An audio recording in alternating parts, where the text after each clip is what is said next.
Entonces, nada, acá tenemos un estado de resultados y un balance general. Obviamente este no es el de su trabajo, es otros datos de otra organización.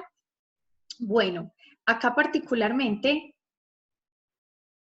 sí chicos, sí, esta parte también se está grabando. De hecho, ahorita, bueno, tengo que estar pendiente de la otra grabación porque si no, si me queda encima no me graba la primera. Entonces, para grabar la primera parte en una carpeta en el PC y que esta también nos quede grabada, listo.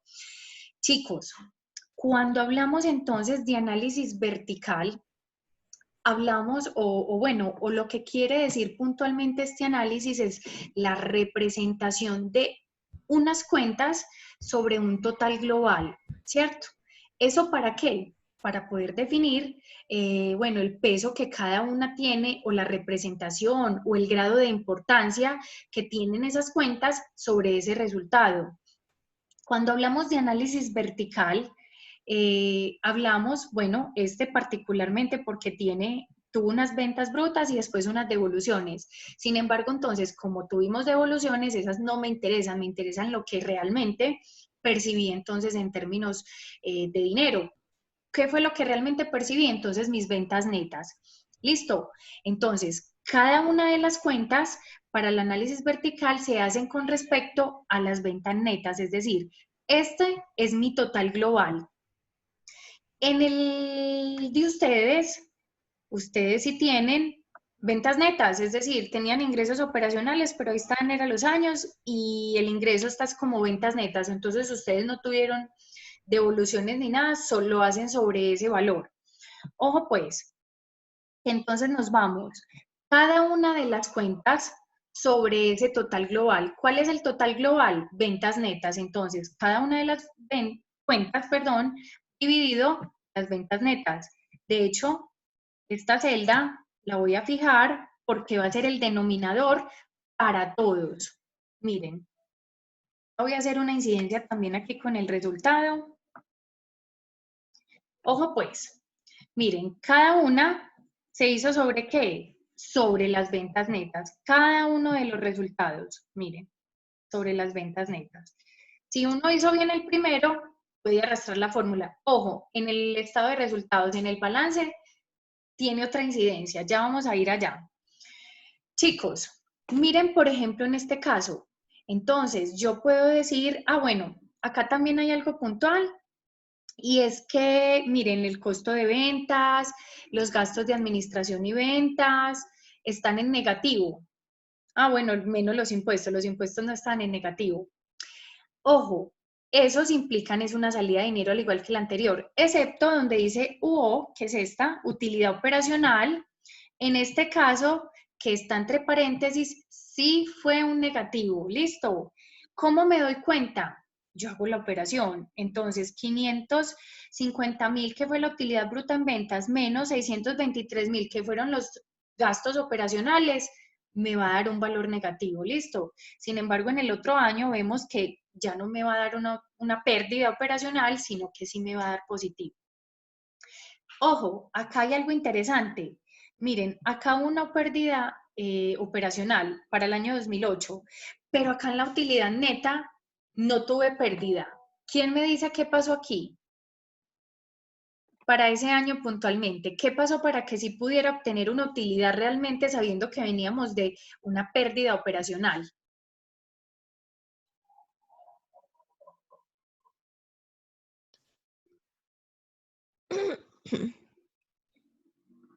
A ver, no, pero no todos. ¿Qué se les ocurre? Bueno, por aquí me escribieron, vamos a ver qué dicen.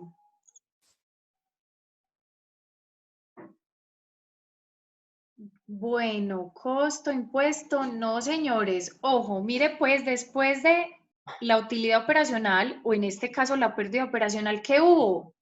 Un ingreso no operacional que favoreció a que la utilidad antes de impuesto fuera positiva y por ende la utilidad neta también fuera positiva. ¿Listo? Chicos, yo tengo que ser muy estratégico cuando miro cada parte de mi estado de resultados, porque mire, por ejemplo, en este caso, la empresa realmente hubiera tenido una pérdida si no hubiese tenido ese ingreso, ¿sí? Y ni hablar pues del siguiente año, que bueno, empezando porque no tuvo, bueno, no pagó impuestos, pero donde no hubiese tenido ese ingreso y si hubiera pagado impuestos también hubiese tenido pérdida. Listo, entonces es importante identificar cada parte de mi estado de resultados. Teniendo eso claro, yo puedo decir entonces que el costo de ventas tiene una representación sobre las ventas del 87%. Y vean muchachos, que hay algo muy importante para decir aquí. Ya ahorita les explicaba que el costo de las ventas es el deber ser de la organización, ¿cierto? En términos de mano de obra, materiales y costos indirectos de fabricación. Pero yo, es decir, que en términos operacionales el 80% de mi ingreso se vaya, bueno, el 87%, esto va más es apuntando al 90%, se vaya en términos del costo, pues déjenme decirle muchachos que esta empresa está como grave, ¿sí? Entonces, ojo, este está muy mal, como dice por acá la compañera, mi costo es casi igual a las ventas, por Dios, esta empresa está casi que apague y vámonos, está realmente muy mal, ¿sí? Vemos que entonces la primera utilidad es del 12%, sinceramente muy pequeña para todo lo que se hace en una organización en un tiempo determinado. Miren lo que implican los costos, perdón, los gastos, un 14,65. No, mejor dicho, es que esta empresa en costos y gastos ya se le fue la plata, mejor dicho, por eso es que aquí en la utilidad operacional obtuvimos una pérdida. ¿Sí? Entonces, ojo, esto es lo que quiere decir el análisis vertical, la representación de cada una de las cuentas sobre ese total. En este caso, ¿cuál es el total? Ventas netas, ¿cierto? O los ingresos. Entonces, como les decía ahorita, el costo de ventas tiene un peso del 87,08% de las ventas, mientras que los gastos de administración y ventas son del 14,65%, lo que implica una pérdida operacional del menos 1,73%. Sin embargo, se tuvo una utilidad antes de impuesto y una utilidad neta, dado que obtuvimos un ingreso operacional que salvó pues como los resultados del periodo. ¿Listo? Ah, bueno, me faltó decir pues los porcentajes. Entonces, sí tuvimos una utilidad antes de impuestos del 2,62% y una utilidad neta del 1,78%, puesto que tuvimos un ingreso operacional del 4,35%, lo que implicó que este resultado pues fuera positivo. Listo, digamos, esa es la lectura que se le haría al estado de resultados en términos de análisis vertical. De una vez me voy a hacer el horizontal, o no, mentiras, el horizontal lo voy a hacer en el balance más bien. Por acá me dicen, ¿por qué usted toma todos los ítems sobre el total de las ventas?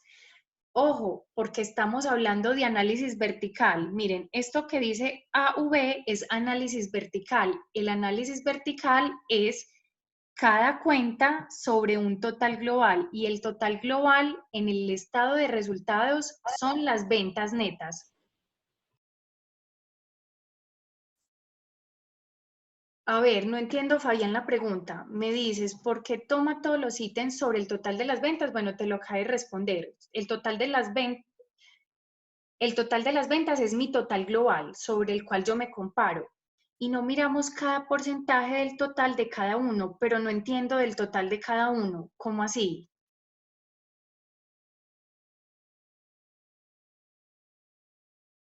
Es decir, las ventas netas sobre el costo, sobre los gastos, así es que tú dices.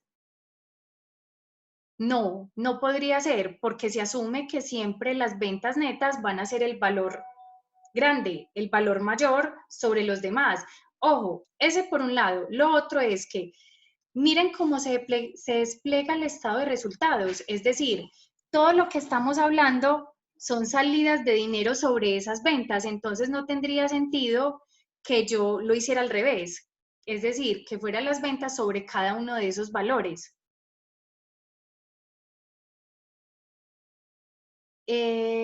Las ventas brutas sobre el total de ventas netas. Ah, no, es que yo sí lo puedo hacer, pero ¿para qué? No me dice nada. Es más, de hecho, las ventas brutas van a ser mayores porque recuerden que las ventas brutas fue lo primero que salió, pero me regresaron producto.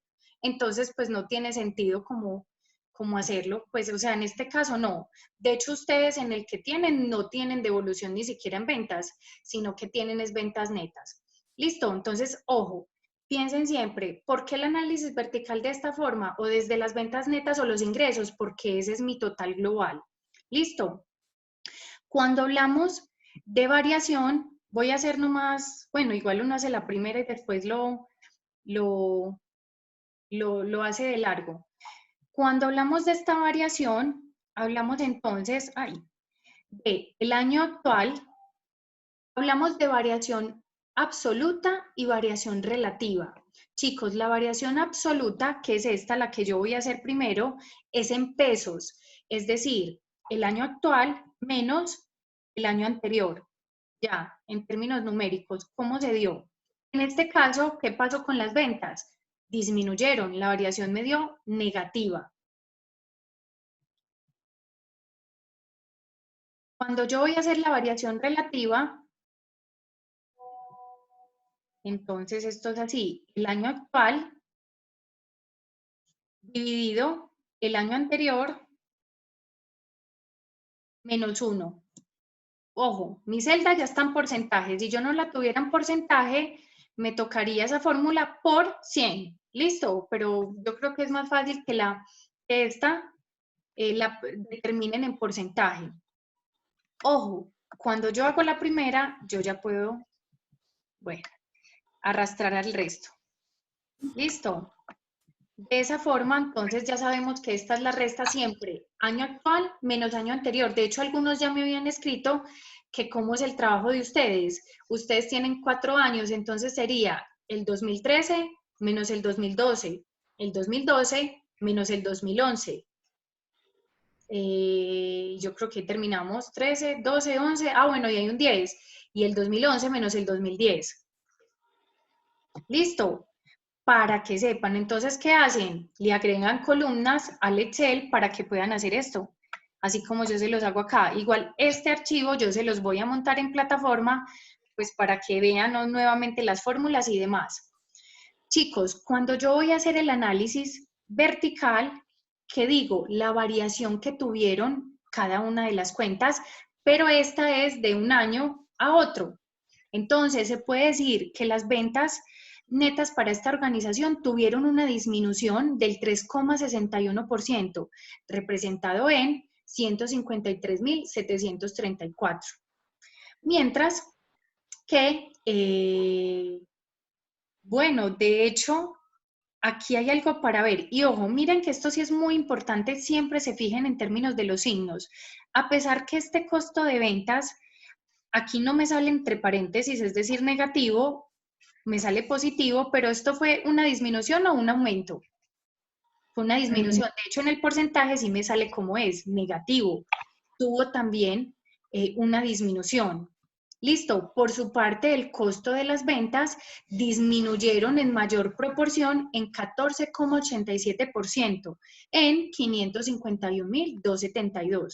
Ojo, yo estoy mencionando todo, pues porque para que ustedes entiendan, pero no significa que ustedes en su análisis tengan que hacer uno por uno. De hecho, uno, por ejemplo, tanto en el vertical como en el horizontal, habla de los aspectos más relevantes, ¿cierto? Sin embargo, es que obviamente hay unos supremamente relevantes. Cuando hablamos del vertical, el costo es supremamente relevante y los gastos y al final la utilidad neta de cuánto fue. Al menos esos 3 elementos yo los debería mencionar. Si existió alguna otra cosa importante, pues se menciona. Si no, al menos esos 3. Costos, gastos y cómo fue la utilidad neta al final. Cuando yo hablo del análisis horizontal, indudablemente, muchachos, como haya sucedido, tengo que hablar de ingresos o ventas, costos, gastos y utilidad neta, pues también será importante. Sin embargo, hay unos cambios, pues, que sí son supremamente interesantes y que vale la pena mencionarlos. Tenemos que entonces, los gastos, por su parte, tuvieron un aumento del 47 casi 48% en 299.303, ¿sí? Mientras, o bueno, ¿qué hubo aquí también más representativo? Bueno, pasamos de una utilidad negativa a una positiva en un 133%. Entonces, miren, acá volvemos a lo de los signos. Lo puso negativo, pero no tiene esa implicación.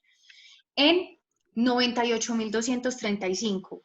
Mientras que al final la utilidad neta tuvo un aumento del 50% en 37.903. Ya sabemos pues que este aumento o bueno, al menos este resultado positivo para el último año en términos de la utilidad neta, que fue el ingreso no operacional y que no pagaron impuestos ese año. Listo, pues al menos en este ejemplo. Chicos, cuando me vengo para el balance, acá hay una incidencia también supremamente importante que yo debo tener presente. Cuando ya hablo de análisis vertical, mi total global ya no es uno como en el estado de resultados, es decir, no es uno solo. Aquí de hecho hay 3 totales globales. ¿Quién me dice cuáles serán los totales globales del balance?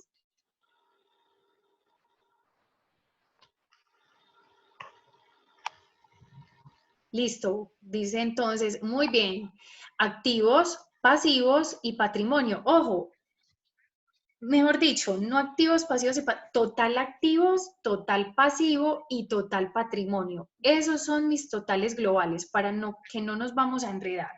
Entonces, en ese caso, miren, cada una de las cuentas dividido, ¿cuál es el total global de la primera parte? Total del activo, ¿cierto? Listo, la voy a fijar porque ese denominador va a ser para todos los de esa parte. Miren, y lo arrastro. ¿Cómo verifico que estén bien? Pues yo puedo sumarlos, pero ojo, sin tener entonces presente el activo corriente y no corriente, o pues los subtotales, porque esa es la suma, o lo sumo directamente. Entonces, subtotal activo corriente más subtotal pasivo no corriente, y me tiene que dar el 100%. Es decir, el 100% del total del activo está reflejado en un 82,38% en el activo corriente, mientras que el 17,62% en el activo no corriente. Si yo quiero hacer mayor énfasis en qué pasó cada uno, entonces, tiene mayor peso el activo corriente con 82,38, representado principalmente en los deudores clientes. Por ejemplo, esto en este caso, la verdad, no es muy positivo que digamos, ¿sí? Mientras que el otro elemento, que es 38,57, inventario de mercancías, tampoco es que sea muy bueno, es decir, no estoy vendiendo casi y lo que estoy vendiendo es a crédito o no la estoy recuperando. Listo, por acá dice Fabiana, si era como lo imaginaba el estado de resultado con la pregunta que hacías. Ah, ok, no, esa es la diferencia entre los dos. Es decir, yo no puedo hacer este mismo ejercicio o de esta misma forma en el balance general, porque, ojo, no tendría sentido, hay que mirarlo de esa forma. Si estamos analizando sobre un total global, ¿cuál sería mi total global y por qué? ¿Cierto? Miren en este caso, el total del activo incluye a todas estas, ¿sí o no? Lo mismo acá, total de pasivo. Todas estas cuentas se van a ver reflejadas aquí. Y lo mismo el patrimonio. Entonces, miren que el total global incluye, es decir, involucra a las demás cuentas y lo que vamos a ver es la representación de cada una. Por eso es que el estado de resultados no se hace de esa forma. Pero bueno, yo creo que eso ya quedó claro. Miren, cuando hablamos entonces de la otra parte, entonces decimos, mientras que los activos no corrientes tienen una representación del 17,62, donde las cuentas más representativas o la más representativa es la de inversiones con 6,21%. ¿Sí? Acá lo mismo, no me voy a entrar a decir un montón de cosas porque de hecho los balances y eso que, bueno, traté de ponerles a ustedes uno que no fuera tan complejo. Hay balances supremamente largos y complejos, es decir, y que hay que ir a buscar en notas contables qué significan las cuentas. Entonces hay que entrar a mirar eso también. ¿Qué sí es importante, muchachos, cuando hago análisis vertical del balance? Identificar tanto el activo y pasivo donde hay mayor representación, si en lo corriente o en lo no corriente, ¿cierto? Y si se puede mencionar alguna cuenta representativa en estos dos grupos, pues maravilloso. Sin embargo, lo más importante es la representación. Miren, en este caso, en teoría, uno diría que como hay mayor representación en lo corriente, pues que tenía mucho dinero líquido. Pero miren las cuentas donde está representada realmente ese 82% en deudores, clientes y en inventarios. Entonces, lo que ahorita les decía, en producto que no he vendido y lo que he vendido a crédito no lo he recuperado. Entonces, realmente, liquidez no tengo. Miren el porcentaje de disponible, 1,12%. Esto es como para ponerse a llorar, ¿cierto? Entonces, esto hay que tenerlo presente. Esperen, muchachos, conecto el PC que se me va a descargar.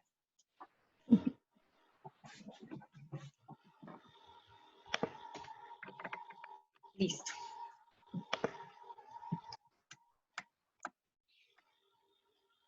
Ojo, el pasivo entonces lo mismo.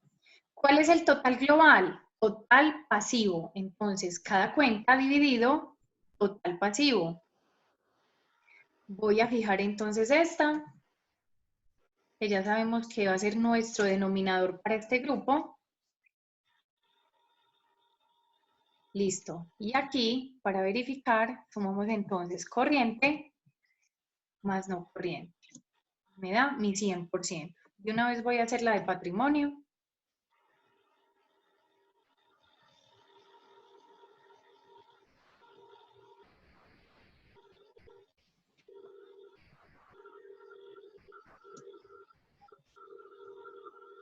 Listo. Y este sí, pues todo, pues su suma me tiene que dar entonces el 100% también. Listo. Ojo, en este caso entonces, podemos identificar que al igual que en los activos, el pasivo tiene una incidencia, pues, o bueno, una distribución similar, es decir, tiene mayor concentración en el pasivo corriente con 91,16%, con una cuenta representativa que es proveedores con el 65,79%, mientras que el pasivo no corriente tiene una representación del 8,84%, con una cuenta representativa de obligaciones financieras del 7,79%. Al igual que en los activos, acá también como para ponernos a llorar, mayor concentración en el pasivo corriente, muchachos, eso no es lo más óptimo. Ojalá la empresa tuviera mucha más concentración, es en el largo plazo y no en el corto. Eso por una parte. Y lo otro preocupante es a los que le debe, porque miren, entonces al corto plazo a los que más les debe son a los proveedores. Es decir, que entonces estamos perdiendo confiabilidad con los proveedores y en algún momento podamos perder, digamos, ese poder de negociación con ellos. Eso está grave. Mientras que en las obligaciones de largo plazo la que tiene mayor representación son las financieras. Pues, de cierta forma es normal que el largo plazo tengan representación allí, pero bueno, esto a comparación pues con los proveedores, nada que ver, ¿cierto? Mientras que en el patrimonio se puede decir que la cuenta con mayor peso sobre el patrimonio son las utilidades acumuladas con el 36,85%, que de cierta forma pues es un buen porcentaje. Sin embargo, como son acumuladas, hay que entrar a mirar entonces qué han hecho entonces como con estos datos o con estos valores puntualmente. Miren, muchachos, la diferencia en términos entonces del análisis vertical de estado de resultados y balance general. En términos del análisis horizontal, ese sí se hace exactamente igual. Entonces, ¿cómo era? Año actual menos el año anterior. Listo, espérenme un minutico, grabo la primera parte que aquí ya me descargó en el computador.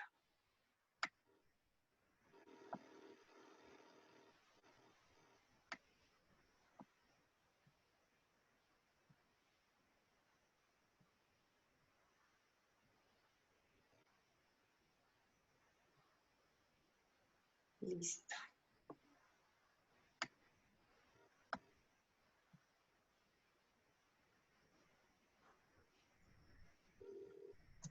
Listo. Ojo, entonces la variación absoluta la resta, la variación relativa, entonces la que me dan porcentaje, año actual dividido año anterior, menos 1, ya sabemos que por cien si la celda no está predeterminada, si está predeterminada, hasta ahí llega entonces la fórmula, esta sí la arrastro hasta el final. Bueno, sí puede ser hasta acá, aunque el total pasivo y patrimonio no tiene pues mucha incidencia en este análisis.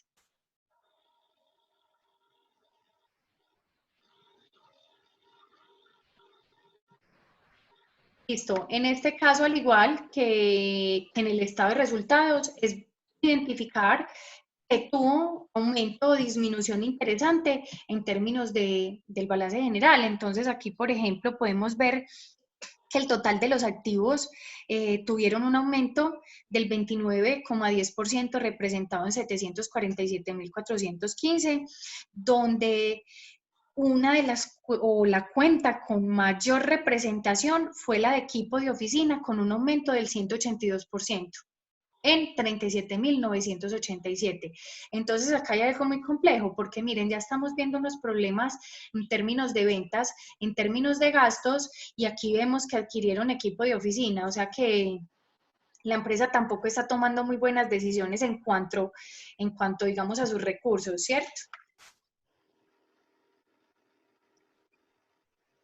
Bueno, si quiero puedo mencionar muchas más, pero me quedé pues ahí. También tiene que otra importante de diferidos con el 90,97%, representada en 72.000. Qué sé yo, en el corto plazo, en inventario de mercancías con 45,16, pero de cierta forma ya lo sabíamos con la representación, tiene mucha representación en términos de inventario. ¿Sí? En términos de pasivos, se evidencia que los pasivos, y miren, supremamente preocupante, los activos aumentaron un 29% y los pasivos un 31%, es decir, aumentaron más que el activo, aumentaron en 31% en 633,820, con obligaciones financieras que aumentaron el 185% en 374.798. Muy grave eso. Y también es en términos del corto plazo y en términos del largo, en obligaciones laborales con el 92%, reflejado en 19.463. ¿Sí? Mientras que el patrimonio, bueno, tuvo un aumento en términos de la utilidad del ejercicio, que ya habíamos visto reflejado desde el estado de resultados, un aumento del 50% en 37.903, pero ya sabemos pues que pues como alentado por el ingreso no operacional y el no haber pagado pues como el impuesto en ese año puntualmente. Listo. Miren muchachos, aquí ya encuentran entonces pues como los indicadores, quedó montado, aquí está mejor. Muchachos, nada, pues no sé si quieran, pues es que realmente no veo como tan complejos una por una, además que hay unos que son supremamente fáciles, veía más complejo el análisis vertical y horizontal. En términos, por ejemplo, razón corriente, ya sabemos que es activo corriente sobre el pasivo corriente. Entonces, nada, cada una de las fórmulas, entonces me voy a buscar activo corriente sobre total del pasivo, ¿sí? Esto, muchachos, me va a dar en veces, ¿sí? Este resultado me va a dar en veces. Entonces, las veces que, digamos, a partir del activo puedo pagar mi pasivo. Entonces, este resultado de cierta forma es muy bueno porque me dice que en 1,3 veces mi activo alcanza a cubrir el pasivo. Ojo, cuando yo hablo de indicadores que su resultado sea en veces, al menos me debe dar ¿qué? Una vez.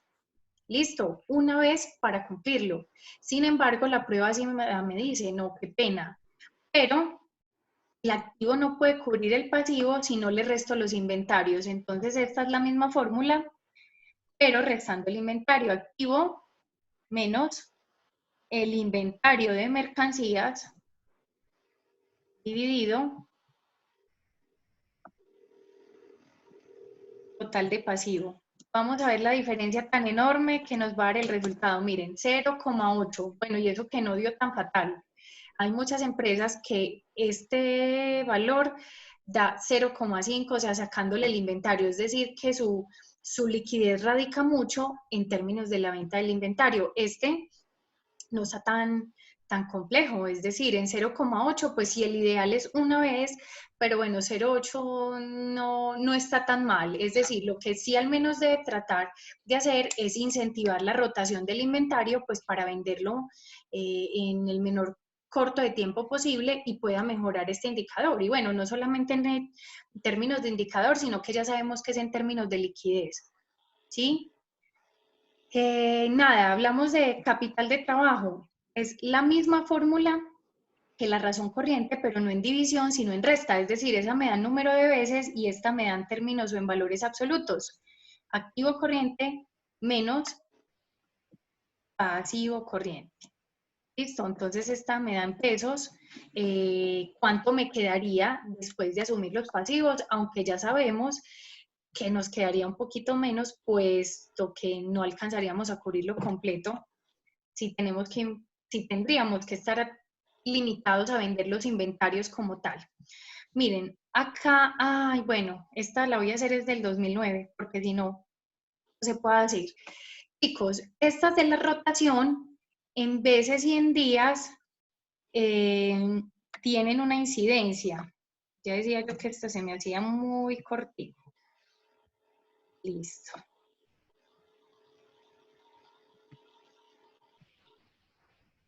Son de a dos fórmulas, es decir, una me dan veces y una me dan días.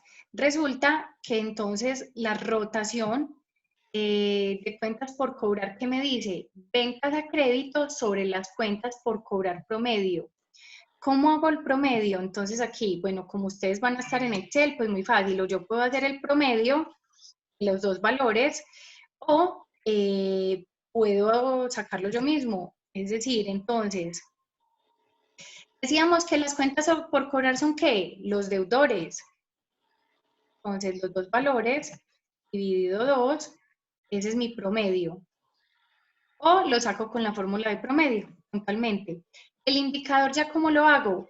Me dice venta a crédito del año dividido el promedio. El promedio ya lo sacamos. ¿Y cuáles fueron las ventas del 2009? Es decir, a crédito, acá lo tenemos. Entonces, esta dividido el promedio. Entonces, en su caso, ustedes tienen 4 años, entonces el 2013 sacan el promedio de los 4 años. Para el 2012, el promedio de 3 años y el 2012, pues del 2011 y el 2012. Y el 2011 no se puede hacer. Por ejemplo, en este caso, el 2008 no lo podemos hacer porque no hay años anteriores para sacar el promedio. Aunque yo creo que en el de ustedes dijimos que sacaran cuentas por cobrar, creo que para los 2 últimos años. No, bueno, no está la nota, pero puede ser para los 2 últimos años. Estaría bien, no habría problema. Cuando hablamos en días, ya voy a responder la pregunta que me acaban de escribir. Tenemos 360 días sobre el número de veces que me dio como resultado. ¿Listo? Ojo, si es, bueno, este primero fue en veces y este segundo fue en días.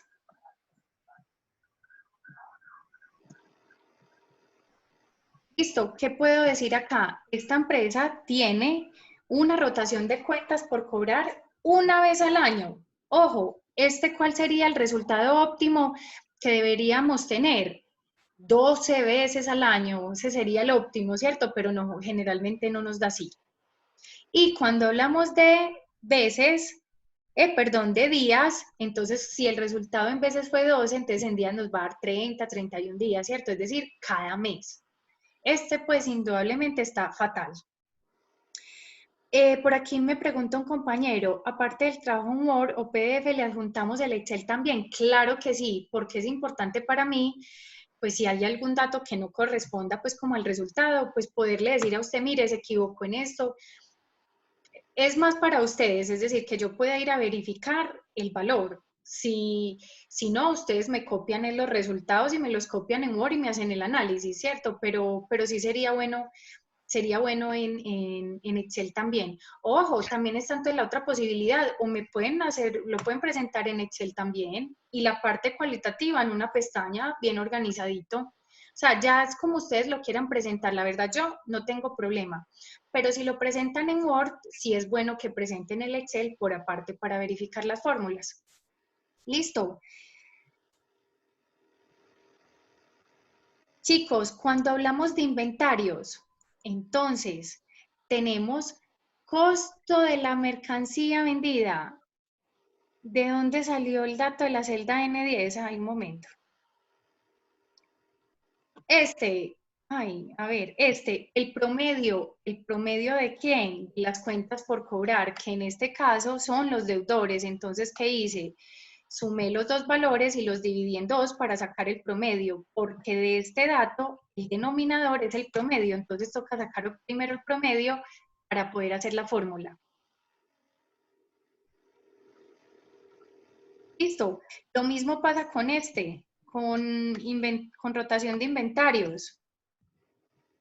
Ay, antes que se nos acabe el tiempo porque ya nos quedan 3 minutos.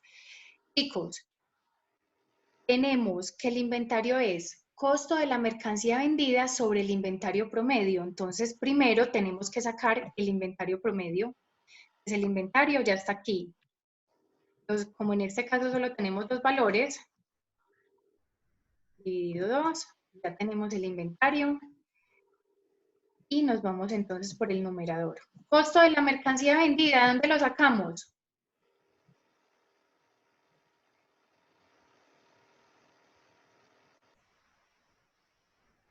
Ojo, de aquí. Costo de la mercancía vendida dividido. Ay, ¿qué hago aquí? Listo. Ahora sí. Ojo, debo tener presente que esto me trajo el valor negativo, pero porque recuerden que aquí el costo estaba negativo, entonces realmente este valor no es negativo, ¿listo? Entonces, la rotación de inventarios es cada 2,6 veces en el año, así se hace el análisis como tal de este indicador. Y aquí se hace igual que el anterior en veces de los inventarios, 360 dividido el número de veces que me dio. Ojo, recuerden que otra vez da negativo, pero no porque sea negativo, listo, sino que por allá el costo se me vino negativo. Entonces, ojo, la rotación de inventarios es 2,6 veces al año, es decir, cada 138 días. Al igual que la rotación de cuentas por cobrar, ojalá fueran 12 y ojalá fueran cada mes. ¿Sí? Es importante pues tenerlo presente. Estas eran pues las que sí les quería explicar pues mucho porque sí tienen pues como su incidencia. Ay, nos queda un minuto. Vamos a ver. Nivel de endeudamiento, total pasivo sobre el activo. Este sí lo tenemos aquí. ¿Eje genera qué? Total pasivo sobre el total activo. Y es para determinar qué tanto del activo está reflejado o representado en deuda. Esto me debe dar en porcentaje. O sea, miren, 78%. Y este de concentración se hace mucho más fácil todavía. Pasivo corriente sobre el total del pasivo y en la otra pasivo no corriente sobre total de pasivo. Esto para determinar, aunque aquí en el análisis vertical ya lo teníamos, pero bueno, es importante pues como saber